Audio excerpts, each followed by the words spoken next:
ரிஷபராசி அன்பர்களுக்கான இந்த தமிழ் புத்தாண்டு பலன்களை பார்க்கலாம்.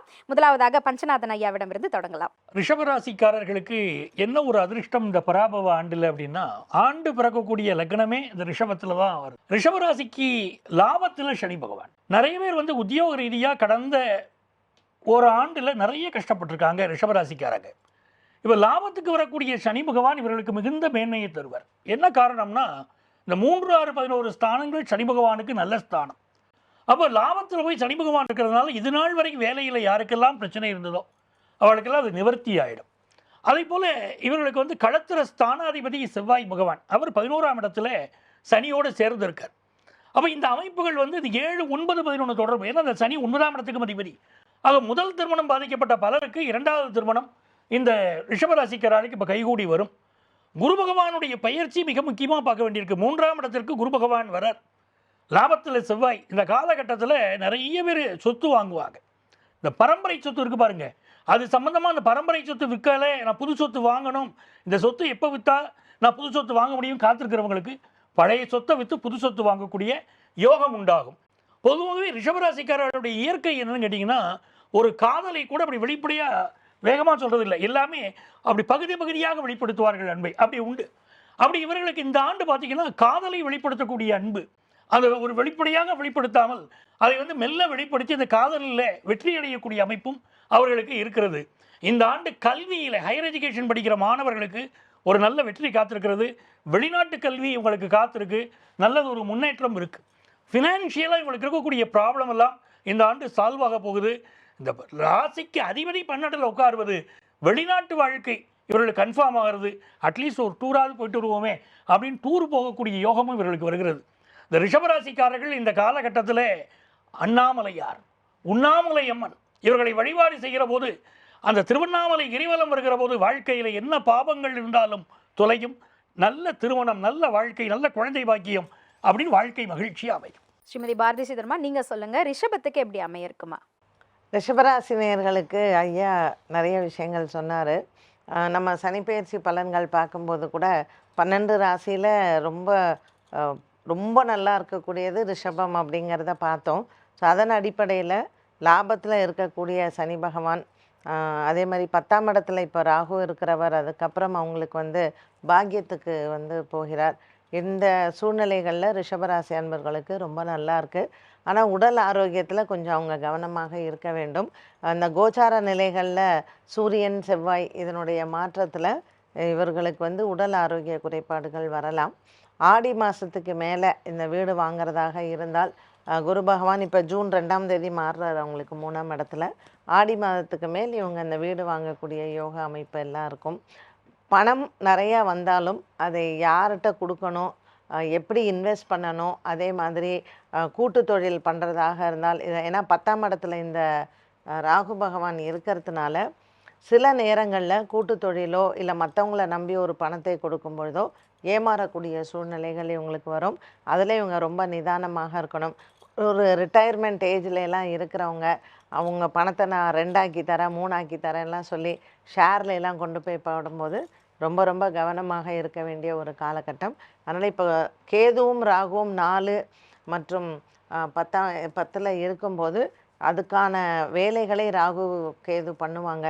அந்த ஒரு விஷயத்தில் இவங்க கவனமாக இருந்தால் பராபவ வருடம், அடுத்த வருடம் பங்குனி மாதம் வரைக்கும் உங்களுக்கு உண்மையிலேயே நல்லா இருக்கும். பரிகாரங்கள் அப்படிங்கிறது பெருசாக எதுவும் இவங்க பண்ணணும்னு அவசியம் இல்லை. பட் உலகம் இருக்கக்கூடிய ஒரு சூழ்நிலையில் இந்த ரிஷபராசி நேயர்கள் எல்லாம் எல்லை தெய்வங்கள் வழிபாடு செய்யுங்க. ஏன்னா விட்டு போன தெய்வங்கள், நம்ம மறந்து போன விஷயங்களை எல்லாம் திரும்ப பண்ணுங்க. ரிஷபராசி நேயர்கள் செய்யும் பொழுது அதற்கு பலன் உண்டு. நன்றிம்மா. பீம்ராஜா அவர்களே, நீங்கள் சொல்லுங்கள், ரிஷபத்துக்கு எப்படி அமைய இருக்கின்றது? ரிஷபராசி என்பர்கள் இயற்கையில் மாடு மாதிரி உழைக்கிறதுன்னு சொல்லுவாங்க இல்லையா, அப்படி உழைக்கக்கூடிய உழைப்பாளிகள். சமீப காலத்தில் உங்களுக்கு ஜீவனபாவம், லாப ஆதாய ஸ்தானம், தனஸ்தானம் இதெல்லாம் ரொம்ப சாதகமாக இருக்கிறதுனால ரொம்ப பெரிய உழைப்பு இல்லாமல் உங்களுக்கு வேலை நடந்துகிட்டு இருக்குது. அப்படி இருக்கும்போது நீங்கள் கொஞ்சம் கொஞ்சமாக உங்களுடைய உழைப்பிலிருந்து உங்களை சுருக்கி கொண்டே வந்துட்டுருக்கீங்க. அதை மட்டும் மாற்றினா போதுமானது. ஒரு வனத்தில் உணவுக்காக ஓடக்கூடிய துரத்தக்கூடிய விலங்கை உயிருக்காக ஓடக்கூடிய விலங்கு முந்திடும். அதை மட்டும் நீங்கள் ஞாபகம் வைத்துக்கொண்டா போதுமானது. ஏன்னா இந்த தனபாவத்தில் இருக்கக்கூடிய குரு வந்து 3ஆம் இடத்திற்கு போக போகிறார். அஷ்டமாதிபதியான அவர் வந்து உச்சபலத்தை அடைய போகிறார். அப்போ என்ன ஆகும்னு சொன்னால், நீங்கள் நிறைய சம்பாரித்து சுலபமாக நிறைய சம்பாரித்து மேலே வரீங்க, முன்னுக்கு வரீங்க. அப்போ கூட இருக்கக்கூடிய யாரையுமே அழைச்சிட்டு வரல, தனியாக வந்துட்டு இருக்கீங்க. அப்போ ஒரு கட்டத்தில் வீழ்ச்சின்னு தொடங்கும்போது தோள் கொடுக்கறதுக்கு கை பிடிச்சிக்கிறதுக்கு யாரும் இருக்க மாட்டாங்க. அப்போ இந்த விஷயத்தை நீங்கள் பண்ணணும். அது வெளியில் யாரையுமே தேடி நீங்கள் போக வேண்டாம். சகோதர பாவத்துக்கு தான் அந்த குரு வரப்போகிறார். அதனால் ரிஷபராசியில் இருக்கக்கூடிய ஒவ்வொருவரும் உங்களுடைய சகோதர சகோதரிகள், அவங்களையும் சேர்த்து கூட்டிட்டு முன்னேறுங்க. அவங்கள நல்லா படிக்க வைக்கிறது, அவங்களுடைய திருமண வாழ்க்கை, அவங்களுடைய ஆரோக்கியம் சம்பந்தமான பிரச்சனை, கடன் பிரச்சனை போன்ற விஷயங்களுக்கெல்லாம் முடிஞ்ச அளவிற்கு ஓடி போய் உதவுங்க. கட்டாயம் இது உங்களுக்கு நல்ல பலனை தரக்கூடியதாக இருக்கும். அதனால் உங்களுடைய இயற்கை சுபாவத்துக்கு திரும்ப கொஞ்சம் மீண்டு வரணும். நிறைய ஹார்ட் ஒர்க் பண்ணணும். உங்களுக்கு நல்லா போயிட்டுருக்குன்னு சொன்னால் புதுசாக ஏதாவது நீங்கள் ஆரம்பிக்கணும்.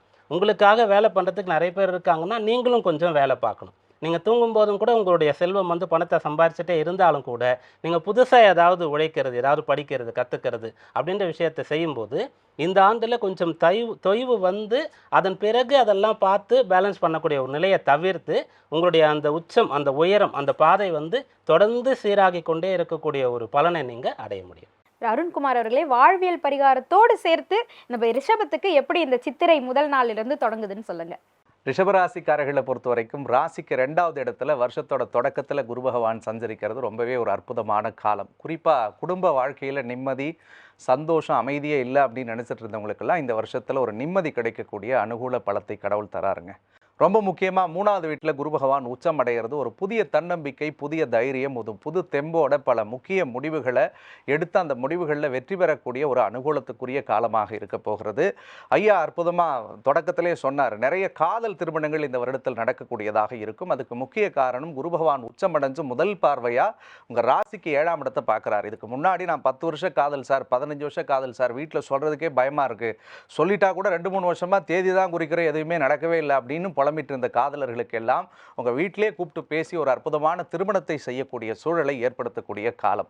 நிறைய கணவன் மனைவிக்குள்ளே சண்டை சச்சரவுகளோடு பிரச்சனை, பிரிவு, கருத்து மோதல்கள், சின்ன சின்ன விஷயத்துக்கெல்லாம் சந்தேகப்படுறது, இந்த ஓவர் பொசசிவ்னஸில் போய் மாட்டிக்கிட்டு பல தடுமாற்றங்கள் இருந்த தம்பதியர்கள் அத்தனை பேரும் ஒற்றுமையோடு சேரக்கூடிய ஒரு வருடமாக இந்த வருடம் உங்களுக்கு அமைய போகிறது அப்படின்னே சொல்லலாம். தந்தையார், தந்தை வழி உறவுகள் சார்ந்த விஷயங்கள்ல இருந்து வந்த சிக்கல்கள் எல்லாம் சரியாகும். பல பேருக்கு பூர்வீகத்தில் ஏதாவது சொத்து வர வேண்டியது இருக்குங்க சார், அதுக்கு வழக்குகள் ஏதாவது நடக்குச்சுன்னா உங்களுக்கு சாதக பலன்களை பெற்றுத்தரும். ரொம்ப முக்கியமாக 10ல் ராகு இருக்கிறதுனாலும் வருட தொடக்கத்தில் 4வது வீட்டில் கேது இருக்கிறதுனாலும் வேலை தொழிலில் கண்டிப்பான ஒரு மாற்றம் அடுத்த ஒரு வருடத்தில் நடந்தே தீருங்க. நீங்கள் எதிர்பார்க்கக்கூடிய ப்ரமோஷன் கிடைக்கும், உங்களுக்கு டிரான்ஸ்ஃபர் கிடைக்கும். பல பேர் வெளிநாடுகளில் போய் பணிபுரியணும்னு நினச்சிங்கன்னா கண்டிப்பாக அந்த வாய்ப்புகள் கூடி வரும். பல பேருக்கு இந்த விசா ரிலேட்டடாக பிரச்சனை இருந்துச்சுன்னா ஆண்டவ புண்ணியத்தில் அது சரியாகிறதுக்குரிய காலங்களை கொடுக்க போகிறது. எதில் நீங்கள் ஜாகிரதையாக இருக்கணும் அப்படின்னா, 4வது வீட்டில் கேது இருக்கிறதுனால வண்டி வாகன பயணங்களில் கொஞ்சம் கவனம், அம்மாவோட கொஞ்சம் விட்டு கொடுத்து போங்க.